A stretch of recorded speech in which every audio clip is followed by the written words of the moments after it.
Detik ini kita masih diberikan nikmat oleh Allah Subhanahu wa Ta'ala. Subhanallah, Allah masih memberikan kita nikmatnya minimal narik nafas. Dengan nafas, dengan sehat kita bisa makan. Subhanallah.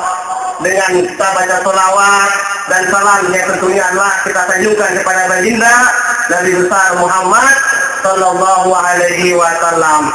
Bapak-bapak yang dimuliakan oleh Allah Subhanahu Wa Taala, ini sekarang sudah memasuki tanggal 25 Rajab. Artinya kita sudah memasuki bulan Rajab yang dikenal dengan peristiwa Isra dan Mi'rajnya Rasulullah Sallallahu Alaihi Wasallam. Kita bisa cermati ada apa dengan Isra dan Mi'raj Rasul, yaitu ada oleh-olehnya. Kalau kita jalan-jalan tuh ada oleh-olehnya. Rasul juga saat jalan-jalan ada oleh-olehnya. Apa itu oleh-olehnya?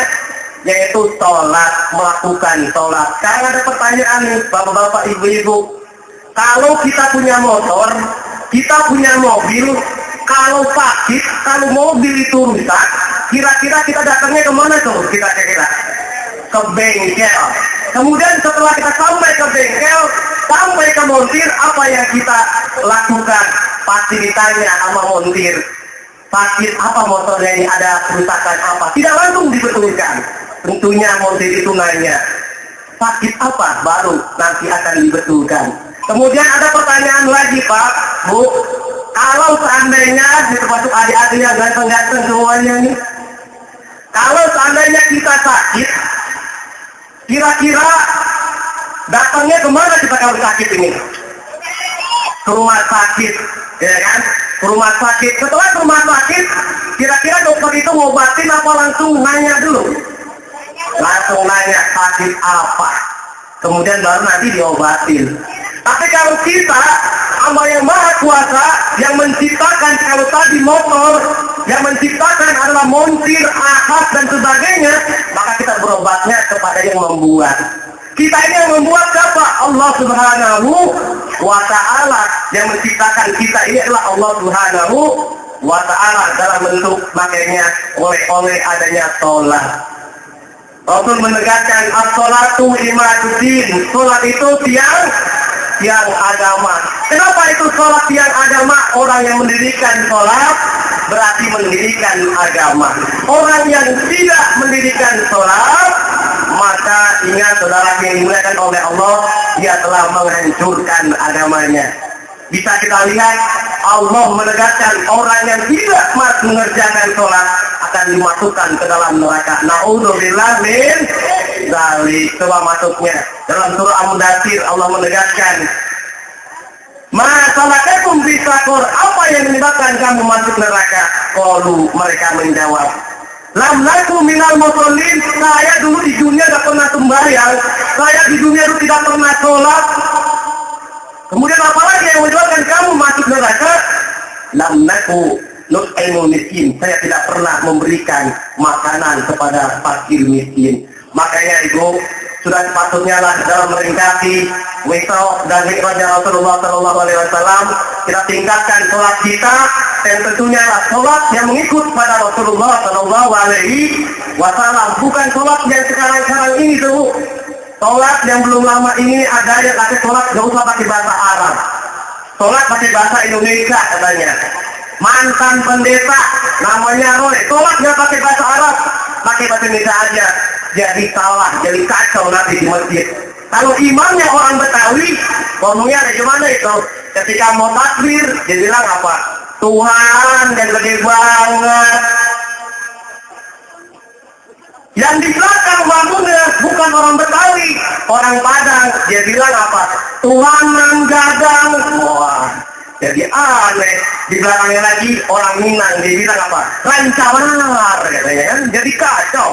Nenek-nenek yang di belakang dia bilang ayah-ayah wahai, katanya.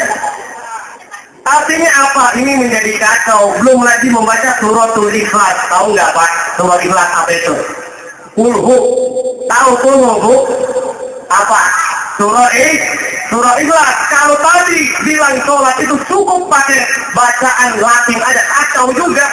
Imam baca, katakan Tuhan itu Esa, Tuhan tidak pernah dan diperanakan. Langsung imannya bilang, la ilaha illallah. Makmumnya jawab, tiada Tuhan selain Allah. Nenek-nenek yang ada di pojok pintu, dia bilang apa? Sungguh terlalu. Artinya apa ini? Mantapnya salah. Karena kenapa? Belajar ada benar. Semestinya adalah belajar yang benar. Ini kita sebagai orang tua, kita sebagai calon orang tua yang tentunya kalau mendidik anak bukan hanya pendidikan umum saja, tetapi pendidikan agama. Karena dengan pendidikan agama, insya Allah akan selamat di dunia dan di akhirat. Ada cerita Pak, anak pemuda yang baru kontraknya itu satu petak saja, satu kamar. Ketika kontrak satu kamar, dia masak di situ, tidur di situ, baru masak ikan japu. Tahu ikan japu Pak? Ya, kemudian ikan medak itu ya. Ketika dia masak nasi, lagi sholat maghrib, baru Allahu Akbar, lupa. Pintunya itu ditutup, lupa. Jendelanya, kucing masuk, langsung kubrak semua. Langsung mau makan ikan japu, ikan medak itu. Nah karena dia lagi sholat, dipelototin kucing kan, dia baca lagi Fatihah, Bismillahirrahmanirrahim, Alhamdulillahirrahmanirrahim, sampai waladomin, kucingnya enak gegar-gegar itu. Karena gegar, dia bilang ingat dia kata Ustaz katanya, ada ajian yang sangat luar biasa. Apa itu katanya? Surah Al-Ikhlas, Kulhu, itu luar biasa ajian pamungkas. Kemudian dia baca habis Fatihah, Bismillahirrahmanirrahim, Al-Kulhu Allahu Ahad, Allah katanya. Wah rupanya kira-kira kucingnya ayat hari itu enggak itu kucingnya itu. Wah jangan lagi dibuat kaget ya kan. Nah ini Bu, makanya kalau kita sholat pakai ilmu, baca Quran pakai ilmu, semuanya pakai ilmu, zakat pakai ilmu. Coba aja Bu, Pak, kalau baca Quran tidak pakai ilmu, Masya Allah, dengerinnya udah kagak enak. Pas lagi baca surah Yasin, Bismillahirrahmanirrahim. Katanya, emang Yasin tukang beca ya kan ya? Nah ini tapi kalau seandainya dengan ilmu, insya Allah dengerinnya enak. Bismillahirrahmanirrahim. Yasin wal Qur'anil Hakim. Innaka laminal mursalin ala siratim mustaqim. Sampai akhirnya. Jadi enak dengerinnya. Itu namanya kalau sholat pakai ilmu. Kita tadi Pak, kalau ada masalah, tidak ada masalah, tentunya kita harus menelpon Allah Subhanahu wa Ta'ala. Kita harus senantiasa mengcalling Allah. Apa nomornya? Ingat Pak, nomornya itu 2 4 4 3 4. Apa tahu maksudnya itu Pak? 17 rakaat betul Pak. 2-nya itu sholat subuh. Jangan lupa tuh, nelfon tuh. Kalau kita lagi kangen sama bini kan nelfon dulu kan. Nah ini juga sama. Kalau kita ingin cinta kepada Allah, harus telepon dulu 2 4 4 3 4. Apakah kita bolong atau tidak? Ingat saudara dimuliakan oleh Allah. Kalau seandainya kita senantiasa merenung, hari ini kita lebih baik daripada hari kemarin sholatnya, insya Allah kita termasuk orang yang beruntung. Kalau hari ini tidak lebih baik daripada hari kemarin atau sama, maka kita termasuk orang yang merugi. Kalau hari ini kita lebih buruk sholat kita dibanding hari kemarin, maka kita termasuk orang yang terlaknat. Na'udzubillah min dzalik. Mudah-mudahan kita semuanya termasuk orang yang utama. Tadi sholatnya lebih baik. Bukan hanya sholat saja Pak. Sholat wajib sudah baik ditingkatkan menjadi sholat sunnah. Sholat duha, sholat malam. Nah ini kira-kira ini kalau ibu-ibu, kalau malam-malam, itu perutnya dekat sama kasur atau jauh sama kasur nih Bu? Bu, jauh pada dekat Bu? Oh dekat, ya berarti benar. Ya saya bilang enggak jauh katanya. Ibu bukan cuma jauh, dan itu nempel kayak perangkok, bukan jauh ya kan? Nempel kayak perangkok, susah tuh perutnya itu. Makanya kalau orang yang beriman kepada Allah, maka dia akan senantiasa dia sholat di waktu malam. Jauhkan perutnya dari kasurnya untuk sementara waktu, karena ingat kepada Allah Subhanahu wa Ta'ala. Ibu-ibu bangun jam 2 malam, ingat di atas itu ada bantal Untuk sementara waktu bantal itu ibu tendang. Ingat untuk pada Allah Subhanahu wa Ta'ala untuk sholat. Amin. Ya Rabbal Alamin. Bangun lagi jam 2 malam. Di samping kiri ibu ada bantal guling.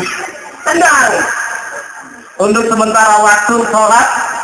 Di waktu malam ingat kepada Allah. Bangun jam 2 malam. Di sebelah kanan ibu ada suami ibu. Terserah mau ditendang, mau diapa, jangan bu ya, disayang ya. Tapi orang yang beriman, yang senantiasa bukan hanya bangun malam saja, tetapi akan senantiasa dia memperbaiki amal ibadahnya, baik sholatnya, baik ibadahnya. Karena kenapa? Bukan untuk orang lain pak kita sholat. Ingat pak, bukan untuk mertua, bukan untuk orang tua, bukan untuk istri, bukan untuk anak, tetapi untuk kita sendiri. Akan dimintai pertanggungjawabannya mumpung kita masih punya nafas. Coba kalau punya nafas, Masya Allah. Kata orang pondok cabai itu, pondok cabai kalau kita mau masuk surga, tapi ada nyanyiannya. Ada nyanyiannya dibilang apa? Siapa ingin ke surga, pintu selalu terbuka. Terus apa lagi? Tak mudah dimiliki, hanya seorang suci. Carilah pintu surga dengan amal sendiri. Carilah pintu surga dengan amal sendiri. Empo Hindun jam 10 pagi karena ustaznya belum datang, dia megang mic. Dia bilang apa? Bila Israel datang memanggil, jasad terbujur di pembaringan, sekujur tubuh akan menggigil, seluruh badan kan kedinginan. Ingat tuh pak, betapa dasarnya kalau nyawa sudah dicabut. Saking-sakingnya nyawa, orang dicabut nyawa sampai mati pak. Emang mati kan kalau dicabut nyawanya ya kan. Tapi kalau orang yang beriman, insya Allah dia akan tenang jiwanya pak. Walaupun harga BBM naik, tetap baca, berzikir kepada Allah, tenang jiwanya, baca La ilaha illallah, La ilaha. Kita punya motor, belum punya mobil, tetap bersyukur kepada Allah. La ilaha illallah, La ilaha illallah. Kita hari ini makan bubur, tetap baca La ilaha illallah, La ilaha. Nggak jadi kawin sama Ayu, jadinya sama Tamara, tetap baca La ilaha. Tenang jiwanya pak. Orang yang tenang jiwanya bersyukur kepada Allah Subhanahu wa Ta'ala. Betapa dasarnya itu orang yang bersyukur. Kenapa bersyukur? Orang yang bersyukur atas nikmat yang telah Allah berikan, apapun yang telah Allah berikan akan terasa nikmat. Tidur di atas meja tetap alhamdulillah.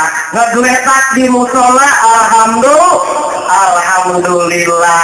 Nyangsang di pos hansip alhamdulillah. Itu orang tenang aja pikirannya ya. Kenapa tenang?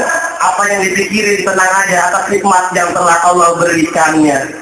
Itu tadi kalau orang yang senantiasa beriman kepada Allah Subhanahu wa Ta'ala. Sholat wajibnya dikerjakan, sholat sunnahnya dikerjakan, jangan lupa baca Quran. Karena kenapa? Sekarang ada pertanyaan nih untuk bapak-bapak, untuk ibu-ibu. Kira-kira lebih bagus mana nih?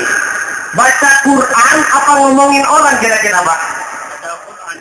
Wah, itu anak kecil baru tahu ya baca Quran ya kan? Nah sekarang kira-kira lebih gurian mana pak? Baca Quran atau ngomongin orang pak? Oh, gurian ngomongin orang. Lebih laris mana pak? Baca Quran atau ngomongin orang pak? Ngomongin orang. Tuh kalau baca Quran setengah juta aja udah mata, udah kunang-kunang ya. Udah kunang-kunang, udah suaranya megap-megapan, udah pusing ya.